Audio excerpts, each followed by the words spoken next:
जावेद अख्तर साहब जो है उन्होंने ये बात कही है कि आप जो है इतना पॉम्पस क्यों है। आप जो है जब आप इससे पहले बिलियंस ऑफ ईयर्स पहले जो है आपका कोई वजूद नहीं था, तो नथिंगनेस तो ऑलरेडी आप एक्सपीरियंस कर चुके हो ना। तो फिर आप जो है आप ये क्यों नहीं मान सकते कि आपके बाद भी कुछ नहीं होगा। ठीक है, आपके बाद भी जो है वो कुछ नहीं होगा, तो नथिंगनेस का तो एक्सपीरियंस आपने कर ही लिया है, तो आपको ये मानने में क्या परेशानी है कि इसके बाद भी जो है कुछ नहीं होगा।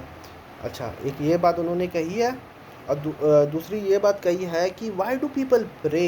हाँ, आप प्रेइंग से ज़्यादा एक एक प्रैक्टिकल मैं ये दे देता हूँ कि आप जो है ये मानो कि Elon Musk is your cousin. आपको जो है फ़ील गुड फैक्टर होगा, may be he is talking about the feel good factor. तो मैं ये दोनों चीज़ का जो है जवाब देने की कोशिश करूँगा। एक तो सबसे बड़ी बात ये है कि नथिंगनेस हम लोग एक्सपीरियंस कर दिया नहीं। नथिंगनेस कोई कैसे एक्सपीरियंस कर सकता है, point number one. Point number two ये है कि अब कोई चीज़ स्टार्ट हो चुकी है तो वो फिनिश तो होगी। अगर स्टार्ट नहीं होती है तो ठीक है, उसके ऊपर कोई जो है सवाल नहीं हो सकता है।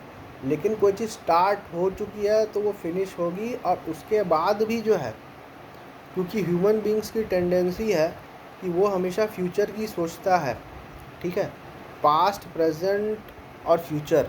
अभी जैसे मैं बैठा हुआ हूँ तो मेरे को फ्यूचर के बारे में कुछ पता नहीं है, अगले क्षण क्या हो सकता है, लेकिन मुझे पता है फ्यूचर एग्जिस्ट करेगा। क्यों? क्योंकि मैंने पास्ट और प्रेजेंट देख लिया था। तो भाई जब पास्ट होता है, पास्ट क्या है, हो सकता है आप अपनी जो टाइमलाइन है ना, उसको अगर प्रेजेंट में रखो, अपनी पूरी ज़िंदगी को अगर प्रेजेंट में रखो, तो पास्ट में मैं कुछ नहीं था। ठीक है, ठीक है, प्रेजेंट में मेरी लाइफ है। तो फ्यूचर क्या है? फ्यूचर भी जो है इंसान जो है सोच, आप ये नहीं कह सकते हो कि फ्यूचर में जो है कुछ नहीं हो सकता।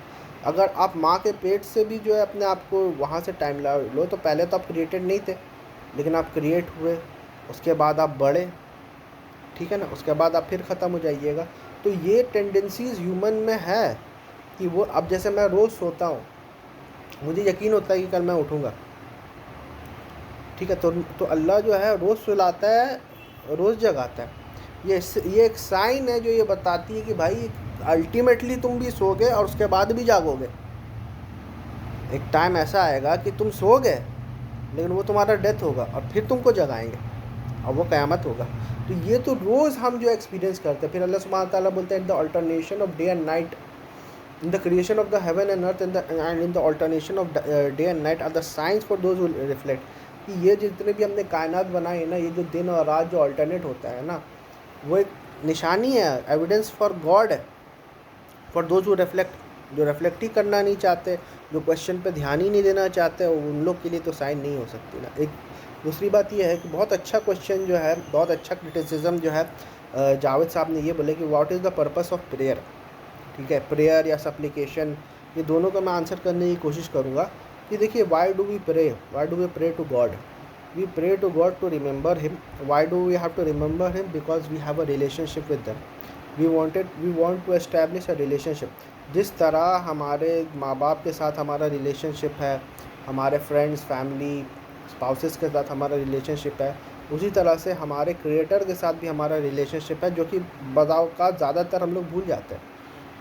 ठीक है, तो उस रिलेशनशिप को इस्टेब्लिश करने के लिए हम लोग प्रे करते हैं।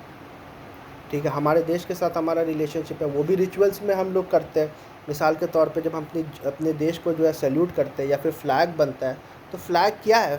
फ्लैग बस देश का सिंबल है ना। उसकी हकीकत अगर आप देखिएगा तो वो बस एक बाँस है और एक कपड़ा है। लेकिन आप जब वो उसमें तिरंगा लग जाता है तो वो फिर वो एक सिंबल बन जाता है, वो देश का सिंबल रहता है, उसको रिस्पेक्ट करना जो है आपके ऊपर कंपलसरी हो जाता है। आप जब नेशनल एंथम गाते हो तो आप जो है अपना जो है रिलेशनशिप विथ योर कंट्री जो है, या लॉयल्टी विथ योर जो आपका जो कंट्री है, वो आप ये चीज़ करते हो। हर जगह मुझे लगता है कि there is not a single place where rituals are not follow, whether that rituals are religious और whether that rituals are secular, but rituals तो सभी फॉलो करते हैं। बहुत सारे लोगों का मॉर्निंग हैबिट्स है, बहुत सारे लोग का जो है जर्नलिंग एक हैबिट है, बहुत सारे लोग वो ग्रेटफुल रिचुअल है। तो रिचुअल तो सभी फॉलो करता है। ठीक है, प्रेयर का भी मैंने आपको बता दिया। अब इससे ज़्यादा इम्पोर्टेंट होता है कि सप्लिकेशन क्यों करते हो? क्योंकि सप्लिकेशन में तो का कोई प्रैक्टिकल बेनिफिट नहीं है। ठीक है, क्योंकि अब मैं कुछ भी चीज़ मांगूँ, मेरे को वो अगर नहीं मिले तो मेरे को सप्लीकेशन करने का फ़ायदा क्या, ठीक है।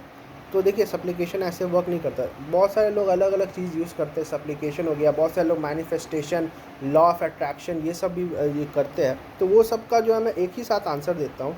ये सब चीज़ें इसलिए होती है ना कि जिस चीज़ के लिए आप प्रे कर रहे हो पूरा का पूरा फोकस उधर उधर चला जाए। फोकस जाने से क्या होता है, कोई भी चीज़ के ऊपर फोकस आप करते हो ना तो वो एक्सपैंड हो जाता है। तो कोई भी चीज़ अगर एक्सपैंड हो जाता है ना तो उसमें उसमें जो है ना आपके लिए एक्शन लेना बहुत ज़रूरी हो जाता है। तो उस चीज़ के लिए आप एक्शन लेते हो, और कोई भी चीज़ के लिए आप एक्शन लेते हो तो उसको पाना बहुत आसान होता है। तो दुआ हो गया, मैनिफेस्टेशन हो गया, या कोई भी इस तरह का मिस्टिकल टर्म होता है, वो इसलिए होता है कि आपका पूरा का पूरा फोकस उधर चले जाए और आपके लिए एक्शन लेना जो है आसान हो जाए, ठीक है। तो वो जो है दुआ हो गया, सप्लीकेशन हो गया, वो आपको एक्शन के तरफ जो है वो ये करता है। ऐसा कुछ नहीं होता है कि आप दुआ करो और एक्शन मत लो, इसका मतलब आप फेक दुआ कर रहे हो, आपका फेक फोकस है, तो जाहिर सी बात है आपको कोई चीज़ मिलेगी भी नहीं। या फिर आप उस चीज़ में फोकस कर लो जो इम्पॉसिबल है। जैसे मैं अगर बोलूँ कि मैं प्राइम मिनिस्टर बन जाऊँ और उसके बाद मैं जो हूँ कोई कदम नहीं उठाऊँ, मैं पॉलिटिक्स ज्वाइन नहीं करूँ, मैं पॉलिटिक्स में मेहनत नहीं करूँ, मैं इलेक्शन नहीं जीतूँ, और फिर भी मैं प्रे कर रहा हूँ कि मैं को अल्लाह प्राइम मिनिस्टर बना दे, तो ये होगा नहीं। This is not how it works, ठीक है। तो मुझे लगता है कि ये दो चीज़ें जो है, I think I have answered it according to my capabilities और according to what I believe.